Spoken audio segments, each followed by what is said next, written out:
Text book super IAS में आपका बहुत बहुत स्वागत है।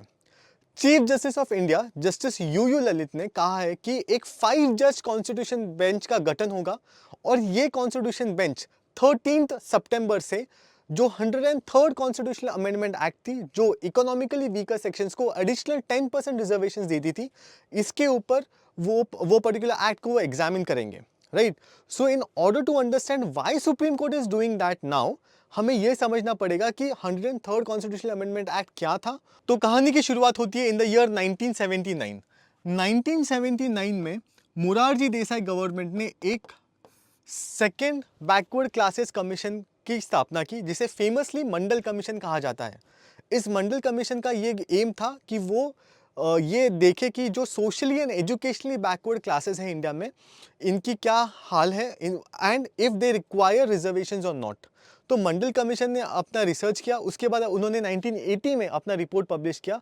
उस रिपोर्ट में उन्होंने कहा कि जो अदर बैकवर्ड कास्ट है apart from schedule caste and schedule tribe, उन्होंने एक third category lie which was other backward caste. उन्होंने कहा कि इन अदर बैकवर्ड कास्ट को हमने 27% एडिशनल रिजर्वेशन देना चाहिए। उसके बाद आता है ईयर 1991। 1991 में पीवी नरसिम्हा राव जी की गवर्नमेंट होती है। ये गवर्नमेंट एक बहुत अहम फैसला लेती है। ये गवर्नमेंट ये कहती है कि ठीक है, हम एडिशनल 27% रिजर्वेशन हम ओबीसीज को देंगे। Okay, we will give additional 27% reservation to OBCs. But उन्होंने कहा कि अपार्ट फ्रॉम दिस 27% हम एडिशनल 10% रिजर्वेशन उन लोगों के लिए देंगे जो पुअरर सेक्शन से बिलोंग करते हैं, which belong to the poorer section of the society। हम उन लोगों को भी additional 10% reservation देंगे, right।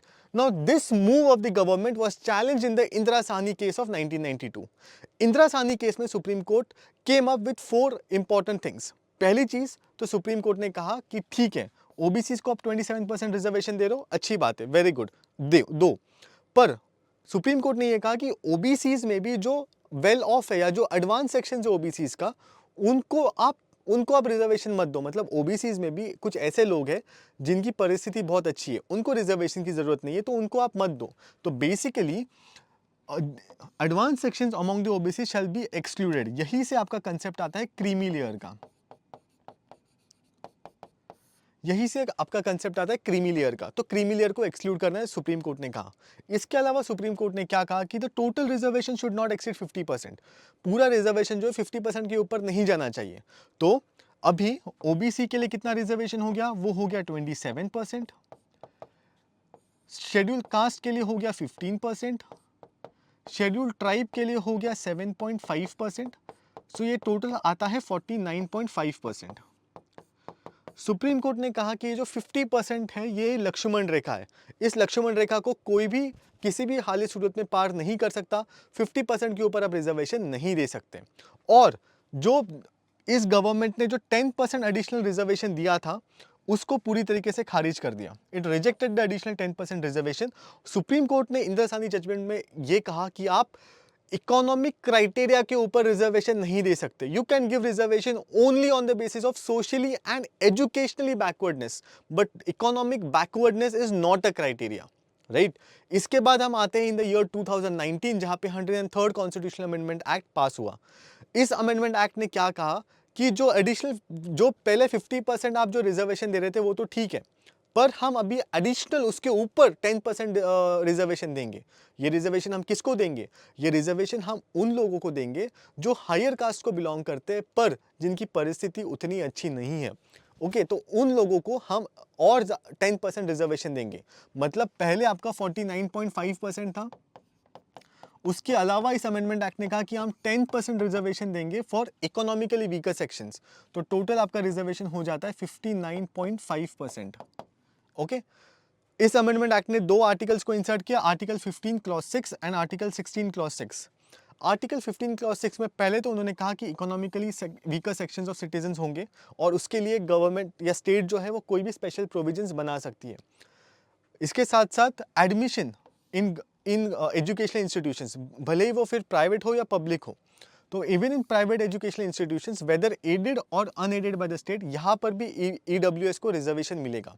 पर आर्टिकल 30 के तहत आर्टिकल 30 के तहत जो रिलीजियस और लिंग्विस्टिक माइनॉरिटीज़ को जो माइनॉरिटी एजुकेशनल इंस्टीट्यूशन स्थापन करने का जो राइट मिला है, ऐसे इंस्टीट्यूशंस में ईडब्ल्यूएस कोटा एप्लीकेबल नहीं होगा, राइट। और ये जो एडमिशन्स में जो आपको कोटा मिल रहा है that would be maximum subject to 10%। इसके अलावा 16 क्लॉज 6 में क्या कहा कि जो अपॉइंटमेंट्स होते हैं पब्लिक अपॉइंटमेंट्स, वहाँ पर भी इकोनॉमिकली वीकर सेक्शन को 10% रिजर्वेशन मिलेगा। Okay, this was about the 103rd constitutional amendment act, right. Now Indira Sahni judgment में जो सुप्रीम कोर्ट ने क्या कहा था कि आप 50% को ब्रीच नहीं कर सकते। इस पर्टिकुलर अमेंडमेंट एक्ट के तो 50% तो ब्रीच हो गया, नाउ इट इज 59.5%। तो अब इस चीज को सुप्रीम कोर्ट में चैलेंज कर दिया गया और 13 सितंबर से सुप्रीम कोर्ट इसके ऊपर सुनवाई करेगी। सो लेट अस अंडरस्टैंड कि सुप्रीम कोर्ट के सामने क्या क्या सवाल है अभी। Okay, what all are the concerns that are in front of the supreme court. So the first concern is कि whether the 103rd constitutional amendment act removes the basis of Indira Sahni judgement that quota can not be given purely on economic basis. क्योंकि इंदिरा साहनी में supreme court ने क्या कहा था कि आप economic criteria, ये क्राइटेरिया ही नहीं है रिजर्वेशन देने का, आप रिजर्वेशन सिर्फ सोशल बैकवर्डनेस या इकोनॉमिक बैकवर्डनेस पे दे सकते हो। पर 103rd constitutional amendment act economic backwardness पे रिजर्वेशन दे दिए। तो वो एक क्वेश्चन है सुप्रीम कोर्ट के सामने कि क्या ऐसा करना अलाउड है कि नहीं है। उसके बाद वाला जो क्वेश्चन ये है कि whether the amendment breaches the basic structure of the constitution in excluding the socially and educationally backward classes, OBCs, SCs, STs from the scope of EWS reservation. क्योंकि EWS में these categories are not included. It is purely a category based on the economic criteria. The person who is economically backward will be given EWS reservation. So क्या ये basic structure को hamper करता है? This is question number 2. Question number 3 is whether it breaches the equality code and the constitutional scheme by giving sanctity to the existing reservation, which was created only temporarily. कि पहले जो reservation बनाया गया था it was created for a time being, पर when government has given this particular government through amendment is giving reservations, तो क्या इसको परमानेंट करने की मंशा है या नहीं, that is another thing that they have to check. Apart from that कि 50% कोटा तो ब्रीच हो गया, whether it breaches 50% quota limit by permitting EWS reservations up to 10% over and above the existing reservations। मतलब अभी तो 59.5% reservation हो गया, तो is it already it has already breached the 50% quota, so now is it against that particular judgment? This is what the Supreme Court has to check. Apart from that, whether the imposition of EWS quota on private unaided institution violates the basic structure। क्योंकि हमने यहाँ पे देखा कि जो EWS Kota है वो private educational institutions, भले ही वो फिर एडेड हो या अनएडेड हो, वहाँ पे भी एप्लीकेबल है। तो क्या ये बेसिक स्ट्रक्चर को वॉयलेट करता है, ये भी सुप्रीम कोर्ट को चेक करना होगा, right. So these are the question that are in front of supreme court. Let us see सितंबर 13 से सुप्रीम कोर्ट इसके ऊपर क्या फैसला करती है, because the hearing is going to start from September 13। Till then let's wait and watch.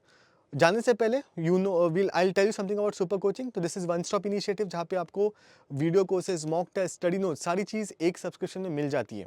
You get to study from the best teachers in India, and all of this is available at just very affordable cost of rupees 3,000 per month. But if you use my coupon code, which is Akash20, you get an additional 20% discount। मतलब आपको ये चीज़ें सिर्फ 2,400 रुपये में ही मिलेगी। Okay, so this was all. If you have enjoyed the session, please like the video, subscribe to the channel and hit the bell icon so that you never miss an update from our end. Thank you.